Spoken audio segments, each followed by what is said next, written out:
धन्यवाद सर. आता आपल्याला या ठिकाणी मोर्चाला सुरुवात करायची आहे, पण तत्पूर्वी बाकीच्या ज्या जिल्ह्यातले लोकप्रतिनिधी आलेले आहेत त्याला कमी करायचं सरकार समोर हे महत्त्वाचं सांगतो. महत्त्वाचं ठीक आहे. हे जे आहे ना, जेव्हा चुकीच्या मागण्यासाठी सर्व एकत्र येऊ शकतात, तर आपण सत्य मागण्यासाठी एकत्र येतोय आणि एकत्र येणं सत्य मागण्यासाठीचा आवाज हे सरकारपर्यंत माननीय मुख्यमंत्री साहेबांना आपल्याला पोहोचला पाहिजे. हे सांगण्यासाठी आपण राहिलो. ठीक आहे. बघा आवाज हे चुकीचा आवाज आपल्यासाठी आहे. आपल्या शिका काहीतरी याच्याकडनं त्याच्याकडनं काहीतरी शिका. अभि नाही तो आप समज नाही बा. चला, मी आपले महाराष्ट्राचे आराध्य दैवत छत्रपती शिवाजी महाराज यांच्या आणि त्याच्या डॉक्टर बाबासाहेब आंबेडकर आणि माता सावित्रीबाई फुले यांच्या स्मृतीस अभिवादन करून माझ्या दोन शब्दाला सुरुवात करतो. मित्रांनो, सर्वांचं एकदा खूप काही भेटत नाही. हे बघितलं का? बघा, हे तुम्ही फक्त असं कानात आले पाहिजे आपल्याला. आज आपली हवा खराब झाली, गावात लाज वाटायला लागली, डीएड बीएड गेलो आपण, म्हणून हे लाज जर आपल्याला संपवायचं असेल मित्रांनो, आपल्याला जर आत्मसन्मान जगायचं असेल ना, तर आज हे मोर्चा नाही मित्रांनो, हे शासनापर्यंत आपला आवाज पाठवण्यासाठी आपण एकत्र आलेलो आहोत. आणि हे सर्व महात्मा गांधी यांच्या अहिंसक मार्गाने आपण करणार आहोत. ठीक आहे. महात्मा गांधी यांच्या अहिंसक मार्गाने आपण करूया. आपल्यामुळं एक शिक्षक हा सर्व समाजातील अतिशय आदराचं स्थान आहे, आदराचं पद आहे. आपण 10 वर्ष 20 वर्षापूर्वी बघितलं तर गावात शिक्षक असेल तर कितीतरी असेल म्हणून तो आदरार्थी शिक्षक सराशिव बोलत नाही. एकमेव असं आपलं पद आहे मित्रांनो. म्हणून या पदाला आपण काही गालबोट लागू न देता शासनाला आपण सर्वांना सहकार्य करत, प्रशासनाला सहकार्य करत आपण आपलं आवाहन, आपलं जे मत आहे शासनापर्यंत पोहोचण्यासाठी एकत्र आलेलो आहोत. त्यामुळं सर्वांना माझी विनंती आहे, मी जास्त वेळ घेत नाही, कारण आपल्याला इतर खूप आपल्याला एनर्जी जपून ठेवावी लागायची आहे. आणि जेव्हा जेव्हा तुम्हाला वाटेल की आपण थकलोय, आपण हरलोय, आपल्याला भूक लागली, नाश्त्याचा पण इंतजाम आहे. ठीक आहे. त्यामुळं आणि दुसरी गोष्ट महत्वाची, ज्यांचं लग्न झालं त्यांनी कमी लग्न करायचं म्हणून, जर नोकरी लवकर झाली तरच चांगली मुलगी भेटणार आहे, अदरवाईज काही खरं नाही. ठीक है. बेरोजगारी का बहुत बड़ा आलम है, हे समजा रहा हूं आपको. और दुसरी गोष्ट अशी, ज्या ताईंचं लग्न नाही झालं त्यांना चांगली नोकरी भेटतील, आणि जे लग्न झालं त्या सोसायटीमध्ये आपल्या घरामध्ये आपल्याला जे सन्मान भेटत नाही ते सन्मान जर परत मिळत असेल तर आपल्याला लग्न गरजेचं आहे. ठीक आहे. त्यामुळे मी जास्त वेळ घेत नाही. मी माननीय सन्माननीय आदरणीय संदीप कांबळे सरांना विनंती करतो की त्यांनी मार्गदर्शन करतील आणि मी माझे 2 शब्द संबोधतो. धन्यवाद. आभार.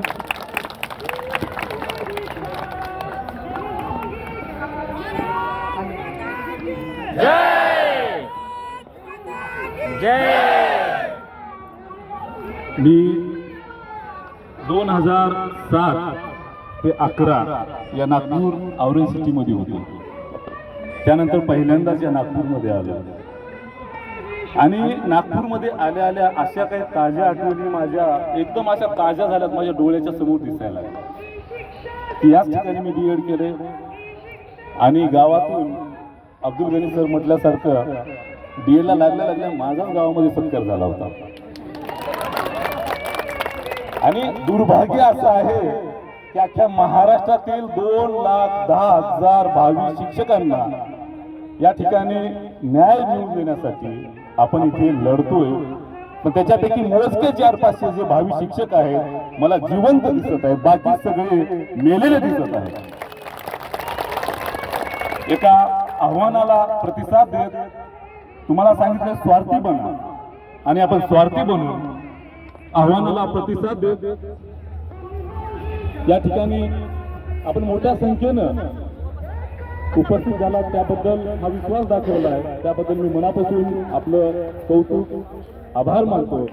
आणि या आंदोलनाचं जे काही नियोजन आहे अतिशय उत्कृष्टपणे या ठिकाणी नागपूर टीम, विदर्भ टीम केली, त्यांचं पण मी आभार मानतो.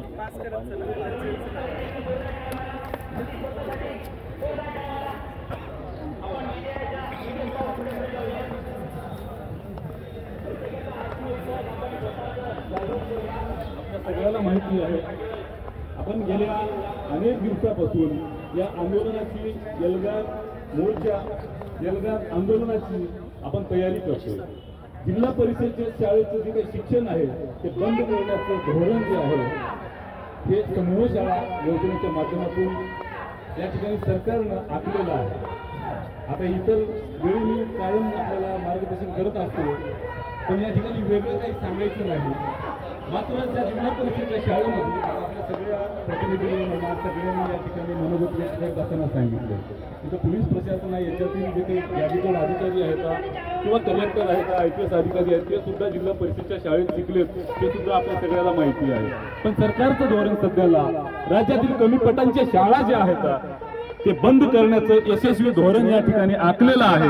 मात्र दुसऱ्या बाजूला राज्यामध्ये धर्माचं स्वातंत्र्य सगळ्यांना आहे, धर्माचं त्या ठिकाणी मान सन्मान करणे, धर्म राखणे सगळ्यांना अधिकार आहे. मात्र कुंभमेळा ज्या ठिकाणी 12 वर्षानं नाशिक या ठिकाणी भरतोय, त्या ठिकाणी तुम्हाला सांगायचं मित्रांनो 25,000 कोटी रुपयाची गुंतवणूक जी आहे ती कुंभमेळाव्यासाठी केलेली आहे. नक्कीच आस्थेचा विषय, हिंदू धर्मांच्या सणांना रीतिरिवाजांना आमचं पण त्या ठिकाणी अनुमोदन आहे, आम्ही पण साजरे करतो सण. मात्र जेव्हा शिक्षण मंत्री दीपकभाई केसरकर साहेब होते तेव्हा शिक्षण क्षेत्राला 2,000 कोटी मिळत नव्हते, म्हणून काटकसरीचं धोरण म्हणून त्यांनी नवीन संच मान्यता धोरण राज्यामध्ये लागू केलं. 2016च्या नंतर जेव्हा त्यांनी लागू केलं धोरण तेव्हा सांगितलं की हे अघोषित शिक्षण भरती बंद आहे आणि भारतीय संविधानाच्या कलमांचं मूलभूत अधिकारांचं RT ऍक्टचं या ठिकाणी पायमल्ली केलं जाते. आणि आज सुद्धा तेच धोरण या ठिकाणी लागू करण्याचं षडयंत्र यशस्वी या ठिकाणी करताना दिसत आहेत. मात्र त्यांनी शिक्षण मंत्री गेल्याच्या नंतर किंवा शिक्षण मंत्री असताना सुद्धा स्वतः सांगायचे की माझी संपत्ती, असा मी एकमेव आमदार आहे राज्यामध्ये की माझी संपत्ती वेळोवेळी कमी होत जाते.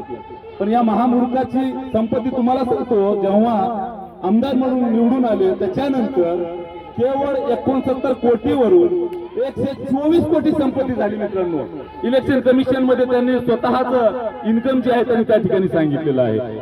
म्हणजे 2,000 कोटी रुपये मिळत नाहीत म्हणून जिल्हा परिषदेच्या शाळेचं शिक्षण बंद करण्याचं यांनी ठरवलं. आणि आज अमाप पैसा लाडक्या बहिणीसारख्या योजनेवर, लाभाच्या योजनेवर यांनी खैरात वाटल्यासारखं वाटत आहे. कुठेतरी या गोष्टीला केवळ आम्हाला नोकरी पाहिजे हा विषय नाहीये मित्रांनो. इथल्या वस्ती तांड्यावरती आदिवासी गोरगरीब पाड्यावरच्या पाल्यांना शिक्षण मिळणं पाहिजे. 2009ला जो कायदा मनमोहन सिंगांनी केलेला होता, तो कायदा नवीन शैक्षणिक धोरणामुळे या ठिकाणी माननीय पंतप्रधान नरेंद्र मोदी साहेब हाणून पाडण्याचं षडयंत्र जे आहे ते करताना आपल्याला दिसून येत आहे. आता NEP धोरण आम्हाला काय सांगते? NEP धोरण सांगते की इथलं कंत्राटकरण रद्द झालं पाहिजे, कंत्राट शिक्षक रद्द झाली पाहिजे, राज्यामध्ये पात्रताधारक शिक्षक या ठिकाणी मिळली पाहिजे. वस्ती तांड्यावरच्या गोरगरीब विद्यार्थ्यांचं ते अधिकार आहे दर्जेदार शिक्षण मिळणं. आणि या ठिकाणी कमी पटांच्या शाळेच्या अभावी या शाळा बंद केल्या जातात. आणि दुसऱ्या बाजूला शोकांतिका बघा, जे शिक्षक सेवा निवृत्त होत आहेत त्यांना TET बंधनकारक केली. आणि जे भावी शिक्षक या ठिकाणी 10-10, 20-20 वेळा TET CTT पास आहेत ते मात्र भावी शिक्षक इथं रस्त्यावर बसलेले आम्हाला दिसत आहेत. ही आहे आमच्या महाराष्ट्राची शोकांतिका, ही आहे आमच्या भारताची शोकांतिका. शिक्षण क्षेत्र पूर्णपणे खाजगीकरण केलेलं आहे. खाजगी संस्थाचालकांच्या खांद्यावर शिक्षणाचं वजन बसलेलं आहे. जिथे मूलभूत अधिकार आमचं शिक्षण आहे तिथे शिक्षण हाणून पाडलं जातं. आणि हे शिक्षण मित्रांनो एका महान तत्वज्ञांनी सांगितलंय, जर तुम्हाला देशाची इथली व्यवस्था नष्ट करायची असेल, इथल्या देशाला जर नष्ट करायचं असेल तर दारू, गोळा, बंदुकी या गोष्टीची गरज नाही मित्रांनो. त्या ठिकाणची व्यवस्था फक्त खिळखिळ करा. इथली ऑटोमॅटिक देशाची अधोगती झाल्याशिवाय राहणार नाही. हे पाश्चिमात्य विचारवंतांनी तेव्हा सांगितले. जेव्हा आम्हाला आज कळायला लागले की पाश्चिमात्य विचारवंत या धर्मगुरूपेक्षा, या विश्वगुरूपेक्षा सुद्धा महत्वाची होती. मेकालेची शिक्षण प्रणाली जी आहे, लॉर्ड मेकाले, इथल्या विषमतावादी शिक्षण प्रणालीला समानतावादी करण्याचा अधिकार इथल्या ब्रिटिशकालीन मेकालेने दिलेला होता. मात्र आमचे विश्वगुरू म्हणतात मेकालीची शिक्षण व्यवस्था आम्हाला बंद करायची आहे. अरे मूर्खांनो, मेकालीची शिक्षण व्यवस्था बंद करायचं म्हणजे काय करायचं? म्हणजे इथल्या गोर गरीब दलित आदिवासी पाल्यांना त्यांच्या पालकांच्या पाल्यांना शिक्षण बंद करायचं आहे असं या ठिकाणी सरळ सरळ सांगितलं जाते. आम्ही अंधभक्त नाही, आम्ही गोबर भक्त नाही, पण इथला गोरगरीब आपला विद्यार्थी जर शिकला तर तो IAS होतो. इथली शिक्षण व्यवस्था आपल्या हातामध्ये कंट्रोल करतो. आणि हेच लोक इथले शिकलेले मान्य नाहीत आणि हे लोक शिकले तरी प्रश्न विचारतील, व्यवस्था खिळखिळ करतील. याची भीती जी आहे या सत्ताधाऱ्यांना पडलेली आहे. राज्यामध्ये नगर परिषद, महानगरपालिका, नगरपंचायती, स्थानिक स्वराज्य संस्था या निवडणुका होऊ घातलेल्या आहेत. त्यापैकी नगरपंचायत आणि नगरपंचायती, नगर परिषद आणि नगरपंचायतीच्या निवडणुका झालेल्या आहेत. त्याच्यामध्ये तुम्हाला दिसलंय का रे कोण कोण्या पक्षाचा आहे?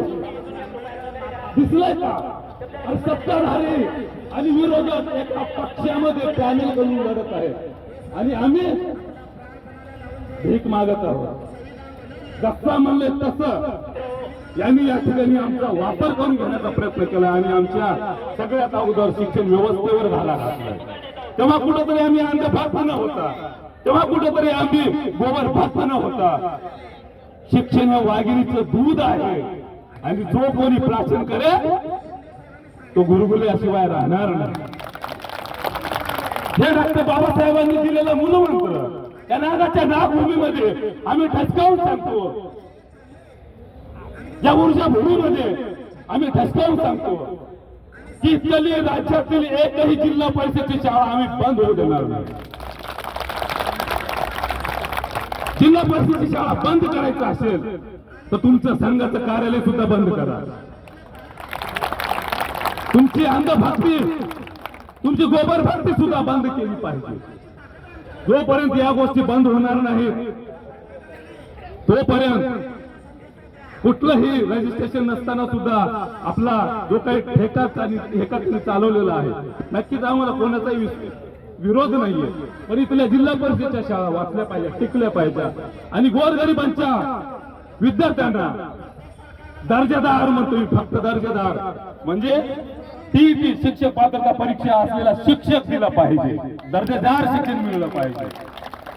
आणि सरकारचं षडयंत्र काय मित्रांनो, कंत्राट शिक्षक द्यायचे म्हणजे काय करायचं? कंत्राट शिक्षक नेमणं म्हणजे इथलं आरक्षण नष्ट करणे आहे. कंत्राट शिक्षक नेमत असताना जो येईल ज्याचं तोंड दिसेल त्याला निवडायचं, त्याची नियुक्ती द्यायची. त्याला काय रोस्टर नसते, बिंदू नामावली नसते, मनाला येईल तोंड चांगलं दिसल त्यांची निवड केली जाते. म्हणजे 18,000 कंत्राट शिक्षक भरायचे. अरे शिक्षण क्षेत्र म्हणजे काय असं आयला गैर दिसते का तुम्हाला? कोणी यावं टिकली मारून जावं? शिक्षण क्षेत्रामध्ये विविध प्रकारचे शिक्षण क्षेत्रातील शिक्षक संवर्ग आहे. इतर शिक्षक संवर्ग कमी होते की काय? युवा प्रशिक्षणार्थी सुद्धा आमच्या लोकलीवर बसले का बाबा?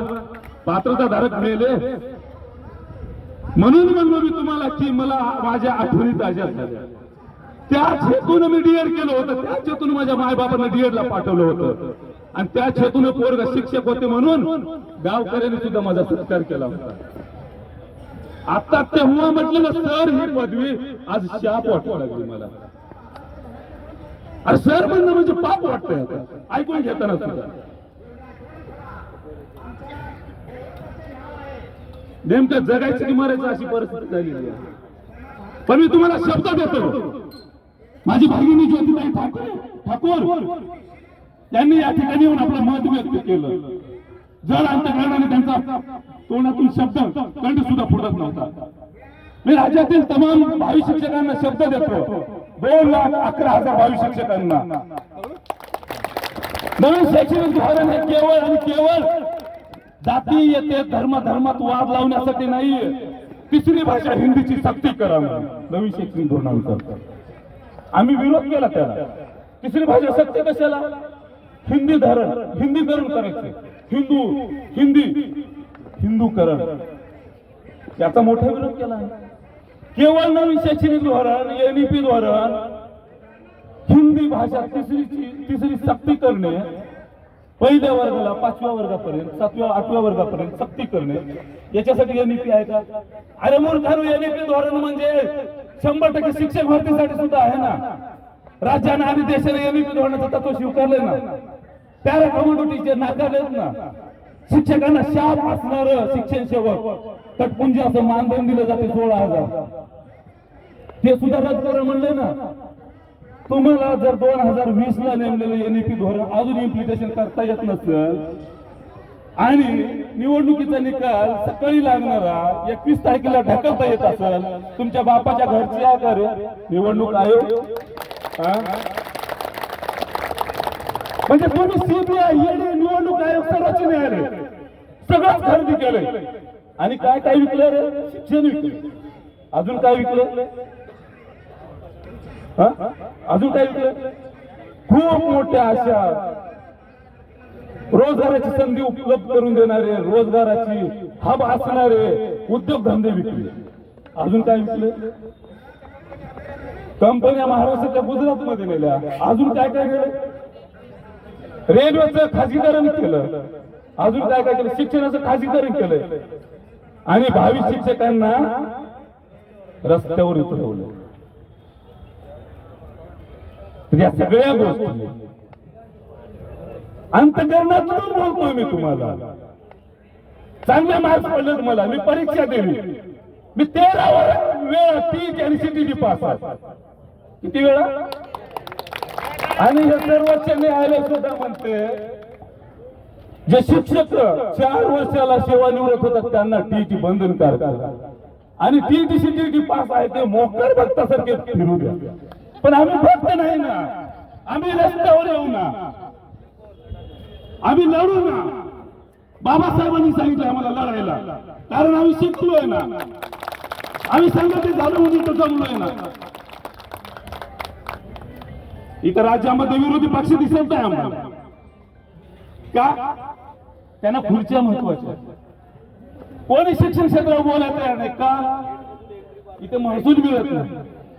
कधी बोलतात? जेव्हा टीईटीची परीक्षा घेतात आणि जेव्हा टीईटीची परीक्षा घेत असताना राज्यातले 5-5 लाख शिक्षक भावी शिक्षक टीईटीची परीक्षा देतात आणि त्याच्यातून महसूल जो गोळा होणारा 50 कोटी रुपयाचा नाही तर पुन्हा घ्या ना सर.